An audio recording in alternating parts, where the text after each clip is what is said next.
أعوذ بالله من الشيطان الرجيم. بسم الله الرحمن الرحيم. الرحمن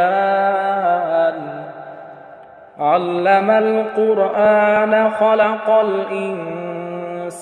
علمه البيان. الشمس والقمر بحسبان والنجم والشجر يسجدان والسماء رفعها ووضع الميزان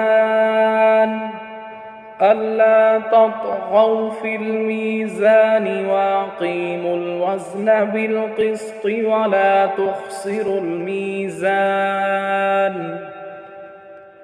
والأرض وضعها للأنام فيها فاكهة والنخل ذات الأكمام والحب ذو العصف والريحان فبأي آلاء ربكما تكذبان خلق الإنسان من صلصال كالفخار وخلق الجان من مارج من نار فبأي آلاء ربكما تكذبان رب المشرقين ورب المغربين فبأي آلاء ربكما تكذبان مرج البحرين يلتقيان بينهما برزخ لا يبغيان فبأي آلاء ربكما تكذبان يخرج منهما اللؤلؤ والمرجان فبأي آلاء ربكما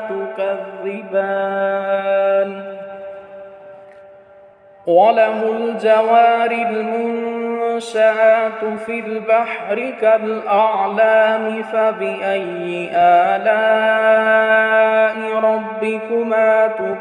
تكذبان كل من عليها فان ويبقى وجه ربك ذو الجلال والإكرام فبأي آلاء ربكما تكذبان يسأله من في السماوات والأرض كل يوم هو في شأن فبأي آلاء ربكما تكذبان سنفرغ لكم أيها الثقلان فبأي آلاء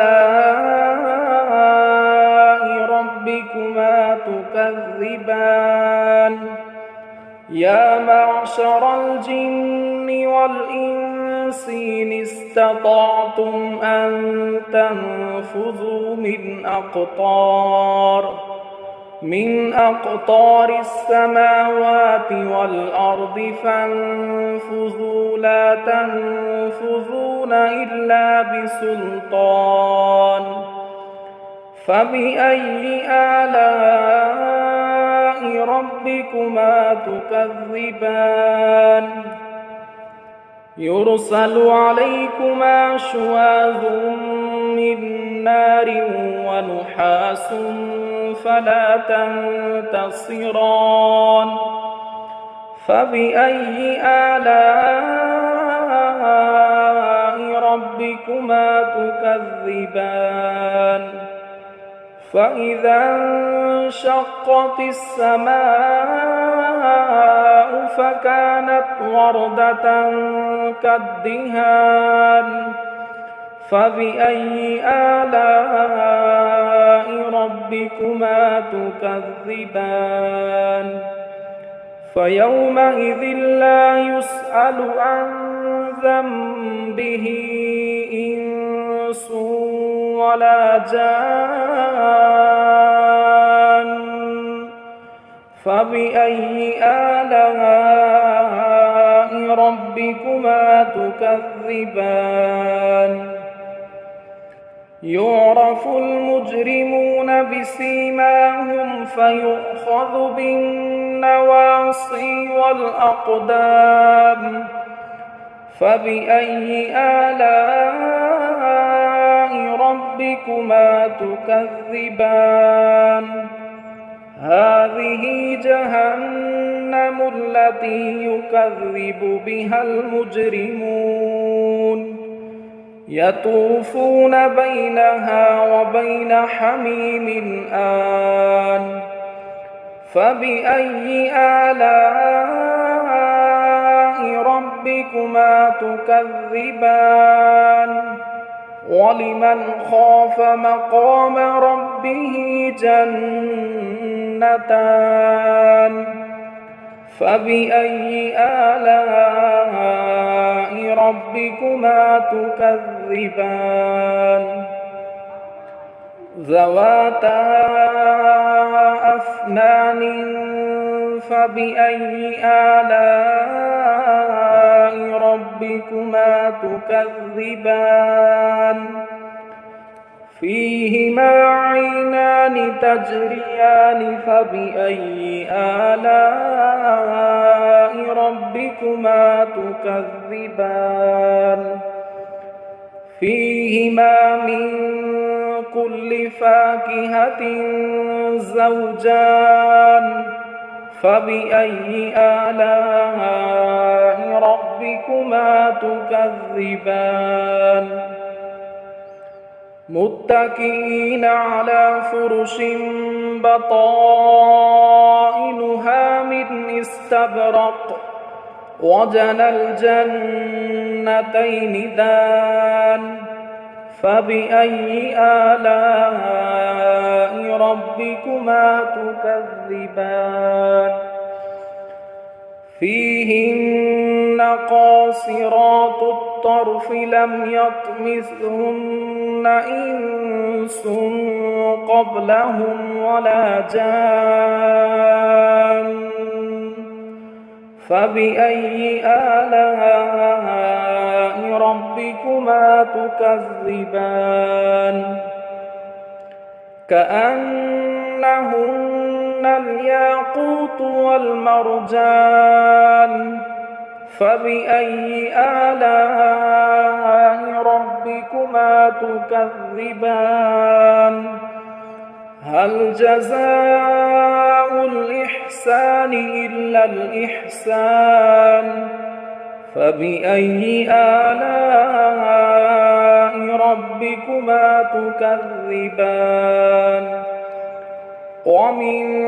دونهما جنتان فبأي آلاء ربكما تكذبان مدهامتان فبأي آلاء ربكما تكذبان فيهما عينان نضاختان فبأي آلاء ربكما تكذبان فيهما فاكهة ونخل ورمان فبأي آلاء ربكما تكذبان فيهن خيرات حسان فبأي آلاء ربكما تكذبان حور مقصورات في الخيام فبأي آلاء ربكما تكذبان لم يطمثهن إنس قبلهم ولا جان فبأي آلاء ربكما تكذبان متكئين على رفرف خضر وعبقري حسان فبأي آلاء ربكما تكذبان تبارك اسم ربك ذي الجلال والإكرام صدق الله العظيم.